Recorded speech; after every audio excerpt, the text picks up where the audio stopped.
Hey there, gang. Hey, welcome back. Anybody want to try and guess where we're at today? Anybody? So yeah, I'm back in the clubhouse. Okay, let's get serious here. So what are we talking about? So yeah, we left off with, we're just going to call this one Hellboy's Religious Revival Part 3. Part 2, yeah, we just talked about some of the politics of it and stuff. So we really haven't even gotten into the thick of the story yet. So we'll just start back with, start at the top again, where we're talking about how when they opened our cells that morning, so Hellboy rushes down, first one out of his cell with the Book of Mormon, slams on that galvanized table, and right there in front of my cell, and he says, "Crockett, get out here. We are going to read." And that's where we left off. And so what are you going to do? What are you going to do? I tried to give this to Hellboy a lot of attitude before. I just would not read with him. I didn't want to advertise my religion. I wanted to serve, remain anonymous while I was serving in jail, and do my time and get out of there. Of course, what are you going to do in an instance like this? He comes down and makes a big old scene. So yeah, we did start reading. We finally did commence to start reading every day, at that table for several months until last couple of weeks, just before I left. But yeah, all my alarms were going off at that point, you guys. I just couldn't bring myself to, couldn't imagine it going in a healthy direction. having amongst a bunch of gangsters, thugs, and criminals, and out there in the middle of that common area, reading the Book of Mormon and stuff. So, but Hellboy had different plans. He didn't see it that way. And it became evident that he was turning this daily scripture study into a prayer meeting. That first morning is all we did was sit there and read a couple chapters, and and then we went our way and stuff. But the second morning he came down again the same time, and I guess he was starting a protocol there. But yeah, he volunteered to go ahead and start with a prayer and stuff right there in front of all those guys. But I won't deny that it was a little exciting seeing him put this together. I remained a little cynical, but we definitely had the attention of the entire room, which was really awkward for me. A lot of inmates raising their eyebrows and raising questions and stuff. It was like nothing I had ever experienced in my lifetime. Not even in my mission have so many people, with their attention on you like that. Especially them being gangsters, thugs, gangsters, and criminals and stuff. People that you'd normally, if you saw on the street, you'd walk the other direction and stuff. So, but yeah, this was no way for me to stay under the radar. While we sat there and read at our table and everything. All the other tables, the guys sat at, the other tables, they would sit at those tables and just sit and play poker, using their jail meds as their poker chips, and their commissary, using those to place their bets. So yeah, you could say we stuck out like a sore thumb. But as days went on, as we continued to read, me and Hellboy, we'd guys would start to drift towards our table, and sometimes they'd sit down and listen for a spell or just hover, what have you. Corrupt always liked to. He wasn't out of the picture yet. He still liked to come over and hover and say a lot of weird shit to us and stuff. Of course, there's no reason to be afraid of him anymore. He was like the guy that's like the monster under your bed. Now he's just that weird friend you like to put back in the closet. So a few days into it, we did start to get some antagonists.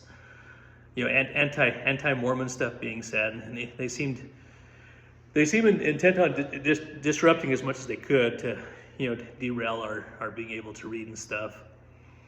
The biggest problem we had was with a guy by the name of Bishop.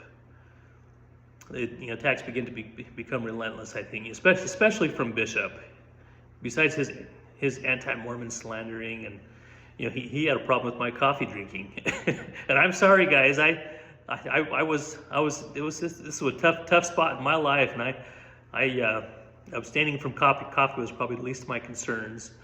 So, and I just told him, I says, hey, well, I asked him, well, you're a bishop, right? Can I just get your permission to go ahead and drink it? And, so I can drink my coffee. And he said, that's a good point. He just asked me, I'll give you your permission and stuff. So yeah, from that point on, we made a big joke out of it. We made him our bishop. He was, we wouldn't start our meetings until, we made a big joke out of it. We wouldn't start our meetings until we'd even have someone go up and get him out of his cell and tell him, hey, get down here so we can start our meeting. He'd come down and call on someone to say the prayer for us and all that kind of thing. I'd show him my coffee. It's like, am I good to go ahead and drink it? He says, he gave me the old thumbs up. So yeah, anyways, so yeah, he took his calling pretty seriously. And we put a fun spin on it too. We try to incorporate as much humor as we could. Like, for instance, what's a good example? Like, try to adapt it to the mindset of the criminal, I guess. We could get to the part reading about Nephi being constrained by the Spirit to kill Laban, and we tell him, hey, look, if you're ever arrested for manslaughter, just politely tell that officer, hey, look, officer, I was constrained by the Spirit to kill this man. Just kidding. No, Nephi did have good basis for killing him. He what happened? I think Laban pushed him off of his horse or something. So, no, just kidding. What happened? No, that was after Laban had tried to kill them, and after he'd taken all their possessions and stuff. So yeah, it says that he was constrained by the Spirit to kill him. What does the verse say? It says, it came to pass I was constrained by the Spirit that I should kill Laban, but I said in my heart, never at any time have I shed the blood of man, and I shrunk and would that I might not slay him. That's found in 1 Nephi 10. But yeah, you could say that was self-defense after Laban tried to slay them and stuff. But yeah, we had some real come to Jesus moments. Most of the guys that were in jail were booked because of methamphetamine possession and stuff like that. It seemed to be the drug of choice back in 2016. I don't know if it still is, but a lot of guys being booked on methamphetamine charges. So I was glad that we could offer a little bit of refuge, another path, while guys were locked up and contemplating life's decisions and stuff. You could say many of these guys were, at the lowest points in their lives, where, probably the lowest point in their lives that they could ever find themselves, just being arrested and being in jail and stuff. And drugs just consuming them and ruining their lives and stuff. They were, heard a lot of just incredibly faith promoting stories, from them, which were edifying for me as well. I was kind of taking my lumps as well. I don't feel like I was, it served as incredible spiritual edification for me. Being a little cynical myself, hearing inmates sit at our table, in a lot of cases making renewing promises or making vows with God, turning their hearts to Christ with the promise to resolve to give up the drugs and stuff and clean up their lives, and guys just expressing stuff like this in tears and stuff.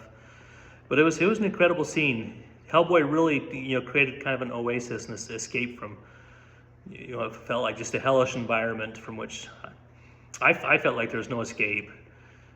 Just a few minutes out of our day where we could escape that stuff.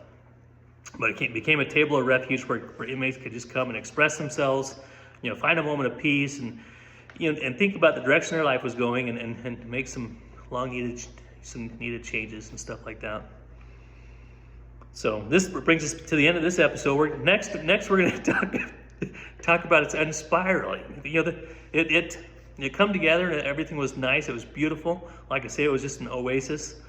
But yeah, then you start to incorporate elements of hereticism, where guys start, going into convulsions while they're praying and doing the like they're possessed and stuff like that, and oh, just some really funny stuff that make for some good material here. Anyways, but yeah, that's why I say last couple weeks I just threw up my arms. I'm like, hey, I ain't doing this anymore, guys. This shit's getting weird. So we'll talk about that tomorrow. Y'all have a good one. Thanks. Bye.